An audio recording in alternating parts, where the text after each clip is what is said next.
कल मेरा एग्ज़ाम है, फर्स्ट एग्ज़ाम 12th बोर्ड का। उसके पहली रात मैं शादी में गया हुआ हूँ। रिजल्ट आया, रिजल्ट में आए थे मेरे 54 मार्क्स। पहले तो ये लगता था कि कोटा किसी कोचिंग का नाम है और मेरी टॉप 10 में भी रैंक आती थी इंस्टीट्यूट में। शुरू तो मजबूरी में किया, फिर देखने में जो मज़ा आया। पहले जब बच्चा जाता है ना कोचिंग में तो उसका एम रहता है IIT बॉम्बे CSE। नवंबर आते आते वो ड्रीम बन गया IIT रुड़की CSE। तो एक हफ्ता जम के पढ़ाई गई, 12-12, 14-14 घंटे। 20 मिनट या 15 मिनट बचे हुए थे। मुझे एहसास हो चुका था कि मैं ना तो मैं IIT जाने वाला हूँ, ना ही मैं NIT जाने वाला हूँ। मैं कहाँ जाने वाला हूँ? मैं अपने घर जाने वाला हूँ। इतना मुझे पता चल चुका था। कोई आपको रियलिटी चेक करवाता ही नहीं।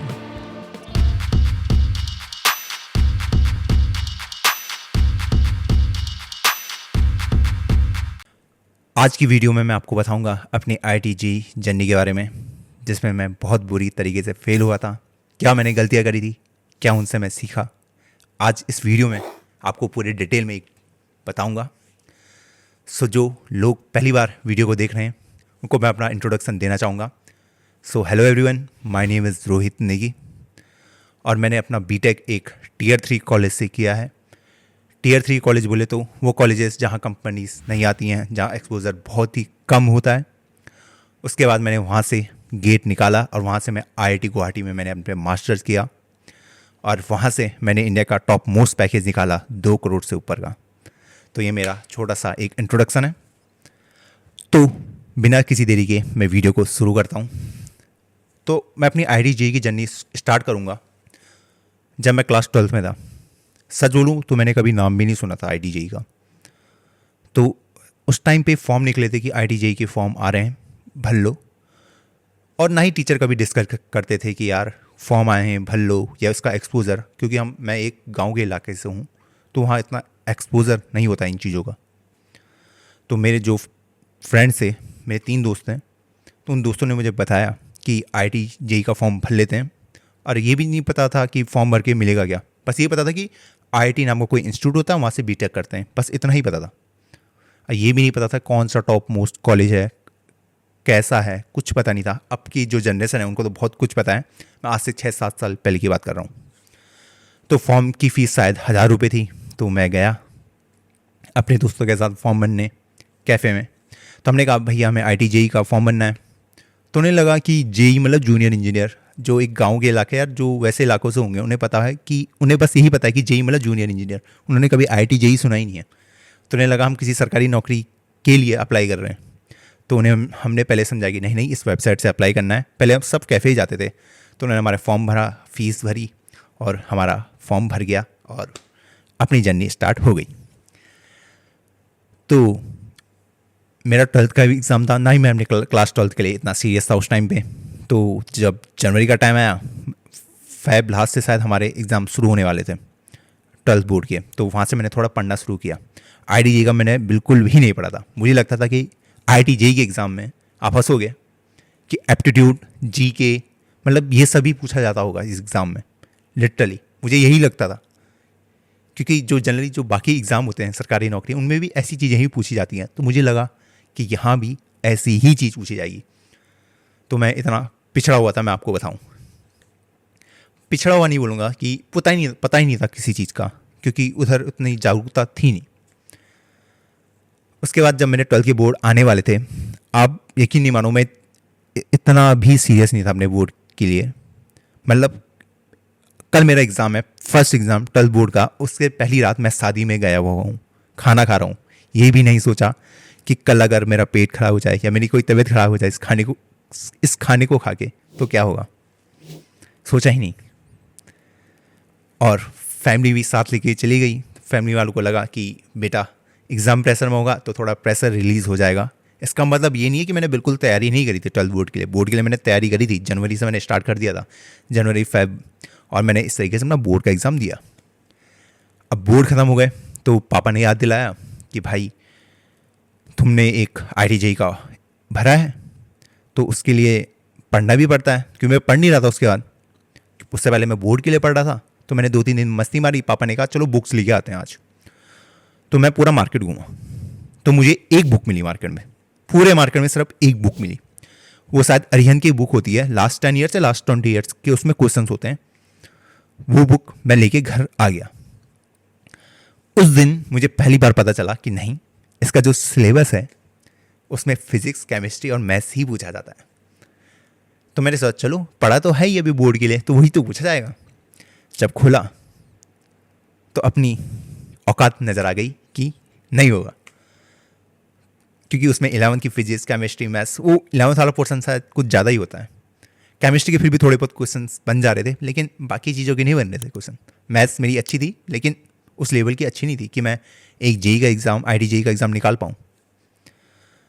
तो फिर मैं वहाँ से अपनी कैलकुलेशन लगाने लगा कि इतने में कहाँ मिलेगा एडमिशन। तो मैं टारगेट बना के गया कि मुझे 120 मार्क्स लाने हैं, जिससे कि मुझे एक उत्तराखंड के कॉलेज में एक एडमिशन मिल जाए। तो मैं एग्ज़ाम देने गया, तो वहाँ पे बच्चे बातें कर रहे कि यार मैं 250, 270, 280 मार्क्स टारगेट कर रहा हूँ, और मैं 120 टारगेट था मेरा। तो मैं गया एग्ज़ाम हॉल के अंदर, गया पेपर देखे आया, रिजल्ट आया। रिजल्ट में थे मेरे 54 मार्क्स। जी हाँ, 54 मार्क्स। तो ये तो क्लियर हो चुका था कि इसमें कुछ नहीं मिलेगा, ये तो मेरे दिमाग में क्लियर था। रैंक कितनी थी? 3,54,000, 3.5 लाख से ऊपर मेरी रैंक थी। एक मोबाइल डिजिट वाली रैंक नहीं होती, वही थी मेरी उस टाइम पे। तो झटका तो था, झटका भी नहीं कहूँगा, पता ही नहीं था कुछ चीज़ों का कि होती भी क्या है ये। जब आपको उस चीज़ का एहसास ही नहीं है, उस चीज़ की वैल्यू नहीं है, तो मैं उसको एक झटके की तरह भी नहीं लूँगा। तो अपने इधर जो जनरल सीन होता है, या तो आप बीटेक कर लो या बीएससी कर लो, और उनसे गंदा क्रेज़, सबसे ज़्यादा क्रेज़ हमारे यहाँ आर्मी का होता है और होटल मैनेजमेंट का होता है। इन दो का क्रेज़ बहुत ज़्यादा है। तो इन दोनों फील्ड में मैं जा नहीं सकता था, क्योंकि आर्मी के लिए मेरी फिजिक बहुत ही बेकार थी। मतलब मैं बहुत ही दुबला पतला इंसान था उस टाइम पे। होटल मैनेजमेंट मैं कर नहीं सकता था, क्योंकि फैमिली अलाउड नहीं करती मुझे। तो अब मुझे बीटेक ही करना था। तो सोचा, दोस्तों के साथ डिस्कशन किया, जो मेरे 3 दोस्त थे। एक ने तो बीटेक में एडमिशन ले लिया वहीं उत्तराखंड के कॉलेज में, बाकी 2 ने कहा कि कोचिंग लेते हैं। तो एक दोस्त तो दिल्ली चले गया, वहीं शिफ्ट हो गया। बाकी मैं, मेरे तो दूसरा दोस्त ने डिसाइड किया कि चलो हम कोचिंग लेंगे अब। तो हम कोचिंग लेंगे, पर लेंगे कहाँ से? तो फैमिली के साथ डिस्कशन हुआ, तो सबने कोटा का नाम सुना हुआ था यार, सच बोलो तो कोटा मतलब कोचिंग। अब मुझे पहले तो ये लगता था कि कोटा किसी कोचिंग का नाम है, मुझे ये पता नहीं था कि कोटा एक जगह का नाम है। पहले मुझे लगा कोटा कोचिंग का नाम है, इतना वो था। तो फैमिली वाले माने नहीं। फैमिली वाले ने कहा नहीं, इतनी दूर तो हम तुम्हें भेजेंगे नहीं, अपने से दूर, कि इतनी दूर जाके तुम एक कोचिंग लोगे, अगर तुम्हें कुछ हो गया, तबीयत ख़राब हो गई, क्योंकि उत्तराखंड से राजस्थान बहुत दूर है, अगर तुम्हें कुछ तबीयत ख़राब हो गई तो कौन तुम्हें संभालेगा, क्या होगा? तो घर वालों ने कहा कि यहीं उत्तराखंड में कोई कॉलेज देख लो, कॉलेज नहीं कोचिंग देख लो। तो वहाँ से एक मैनिपुलेशन का गेम आप देखना।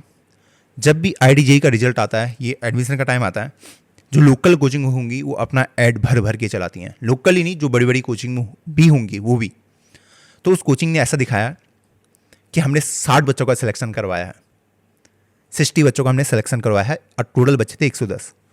ये नहीं बताया कि वो सिर्फ जेई मेंस के सिलेक्शन थे, और उसके अंदर की हकीकत भी क्या है वो भी किसी को पता नहीं थी। लेकिन मेरे जैसे बच्चे जो मासूम थे और वो मैनिपुलेट हो जाते हैं, तो मैंने देखा यार ये तो बहुत ही अच्छा सिलेक्शन रेट है, 110 में से आपने 60 का सिलेक्शन करा दिया है। तो मैं और मेरा दोस्त चले गए उस कोचिंग को ज्वाइन करने। कोचिंग ज्वाइन करने से पहले हमने शॉपिंग वगैरह करी, ठीक है, थोड़े कपड़े अच्छे लिए, थोड़ा इंप्रेशन अच्छा लगे, तो चले गए घर से पहली बार बाहर।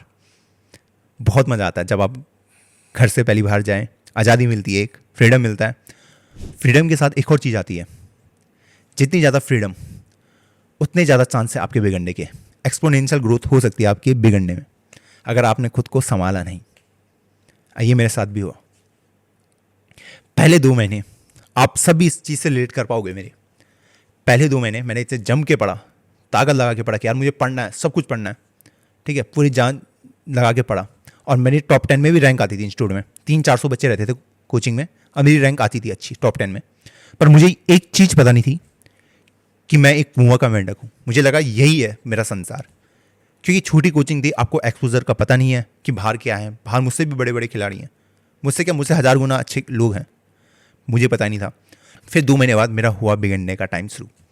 मेरे दोस्त मूवीज़ वगैरह देखते थे, उनका डिस्कशन चलता था, थोड़ा एक कूल वाइब रहती थी कि यार तुमने वो वाली मूवी देखी है, ये वाली मूवी देखी है, और मैंने कभी देखी थी नहीं, तो मैं आउट फील करता था उस कन्वर्सेशन से। तो मैंने सोचा यार चलो मूवी देखना शुरू करते हैं एक बार। अब मूवी देखना एक ऐसा चीज़ है ना, एक बार देखने बैठ जाओ ना, फिर देखते रहता है इंसान। तो मैंने पहले हैरी पॉटर स्टार्ट करी, शुरू तो मजबूरी में किया, फिर देखने में जो मज़ा आया, फिर सीज़न के सीज़न ख़त्म किया।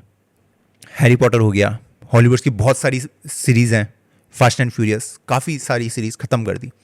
एक भैया रहते थे, उनके लैपटॉप में मूवी रहती थी, क्योंकि उस टाइम पे इंटरनेट इतना अफोर्डेबल नहीं था जितना आज है। तो वो हमें दे देते थे, तो मैं 10 मूवी भर के देखता रहता था। फिर वहाँ से क्लास स्किप करना शुरू, कभी क्लास नहीं जाते थे, स्किप कर दी, सो गए रूम पे। तो ये चीज़ें का सिलसिला शुरू हो गया। ऐसे बीतते बीतते बीतते आ गया अपना जनवरी। पर उससे पहले मैं नवंबर में भी घर आया। तो पहले जब बच्चा जाता है ना कोचिंग में, तो उसका एम रहता है आईआईटी बॉम्बे, सीएसई, ये सबका ड्रीम रहता है। क्यों रहता है? क्योंकि सब बोल रहे हैं ये है। नवंबर आते आते वो ड्रीम बन गया आईआईटी रुड़की, सीएसई। और जब महीना आया जनवरी का, तब वहाँ से लगा यार एनआईटी भी अच्छा है, बुरा नहीं है। आप सब रिलेट कर पा रहे हो इन चीज़ों से, क्योंकि मेहनत कर नहीं रहा था मैं, थोड़ा बहुत पढ़ता था 1-2 घंटे, और बाकी टाइम पास। मिली विलेसिया का एक गेम होता है, उसका मुझे चस्का लग चुका था, बहुत खेलता था।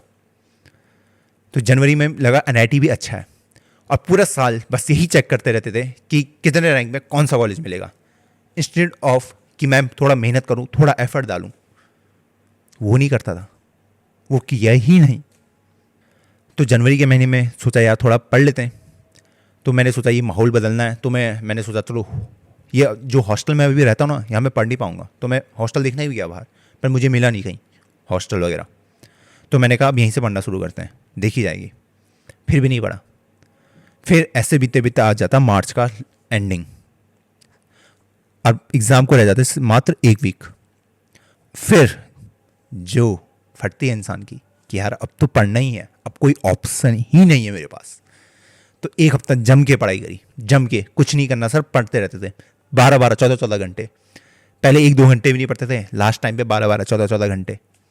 फिर लगता था कि यार काश थोड़ा और टाइम एक्स्ट्रा मिल जाता, 1 वीक एग्ज़ाम पोस्टपोन हो जाता, यही फीलिंग रहती थी। और उस टाइम तक भी मेरी इंस्टीट्यूट में रैंक टॉप 20 में रहती थी, टॉप 10 से टॉप 20 में आ चुका था मैं अभी तक। फिर जब मैंने गया वहाँ एग्ज़ाम सेंटर में उस दिन, वो 3 घंटे मुझे अभी भी याद है। मेरी मैथ्स बहुत अच्छी थी, स्ट्रॉन्ग थी, कोचिंग में भी मैं बहुत सारे आंसर देता था, क्लास में भी। बाकी सब्जेक्ट मेरे एवरेज थे, केमिस्ट्री और फिजिक्स।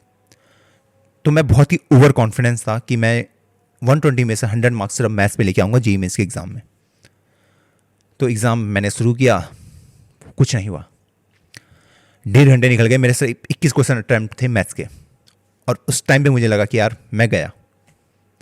उसके बाद मैंने बोला चलो कंट्रोल करो, अब मैं केमिस्ट्री और फिजिक्स के क्वेश्चन करूँगा, जो आएगा वही करूँगा, किसी भी क्वेश्चन में अटकना नहीं है, चलते बनो। तो मैंने पूरा पेपर कर दिया इस तरीके से।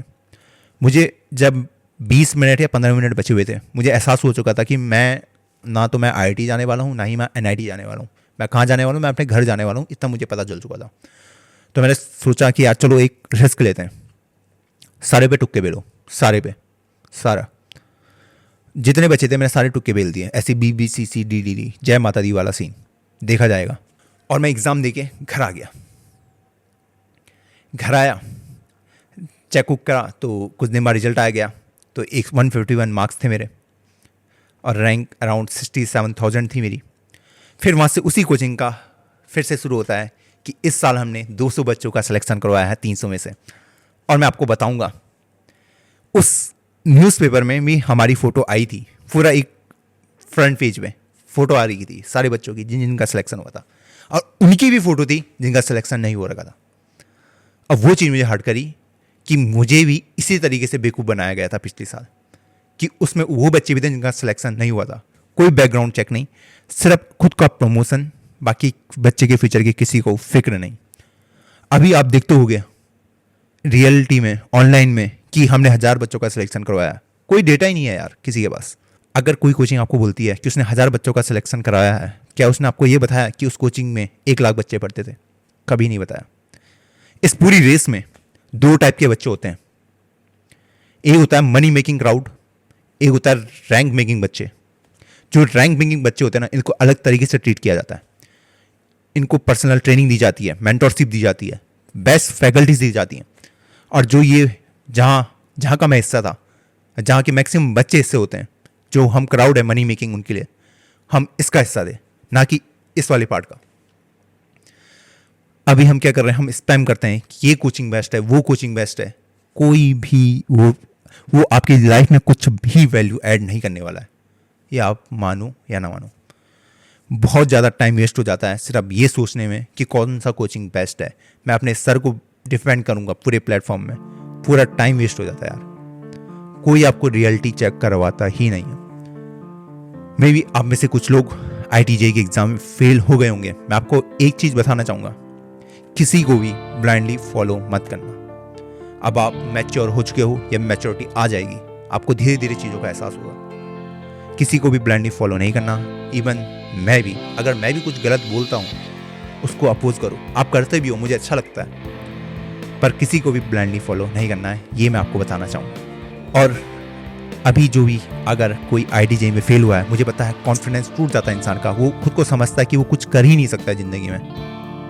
तो ये वाला थॉट प्रोसेस हमें निकालना पड़ेगा, अपने ऊपर काम करना पड़ेगा। जैसे मैंने किया, मैंने खुद अपने ऊपर काम किया, मैंने अपनी जिम्मेदारियाँ ली कि हाँ मुझसे गलतियाँ हुई हैं। अब ये मत सोचना कि ये तो एक्सेप्शन था, कि ये अलग ही था पूरी भीड़ से। नहीं, मैं भी उसी भीड़ का हिस्सा था। मैं भी इस क्राउड में मनी मेकिंग वाले पार्ट का हिस्सा था। मैं इधर वाले शिफ्ट हुआ हूँ, तो उसके लिए एफर्ट मानने पड़ेंगे। ये मानो ना मानो, जो टॉप 500 रैंकर होते हैं ये ऑलरेडी डिसाइडेड रहते हैं कि ये बच्चे 2-3 साल से उस एग्ज़ाम की तैयारी कर रहे हैं, वो भी सीरियस प्रिपरेशन, बिना किसी टाइम वेस्ट की कि कौन सा कोचिंग बेस्ट है, कौन सा टीचर बेस्ट है। अब से आपको अपनी जिम्मेदारियां अपने हाथों पे लेनी है। और अगर आपको ये वीडियो पसंद आता है तो वीडियो को पक्का लाइक करो, चैनल को सब्सक्राइब करो, पर तभी करना अगर आपको इस वीडियो से आपकी लाइफ में थोड़ी वैल्यू ऐड हुई हो। अगर आपको इस वीडियो से रिलेटेड कोई भी डाउट है तो मुझे कमेंट सेक्शन में पक्का पूछना। मैं आपके डाउट्स का आंसर हमेशा करता हूँ। अगर आप मेरे कमेंट सेक्शन खोलते होगे तो मैं सबके आंसर देता हूँ। तो इस तरीके से अपने वीडियो को एंड करना चाहूँगा। तब मिलेंगे किसी नई वीडियो में, तब तक के लिए बाय बाय।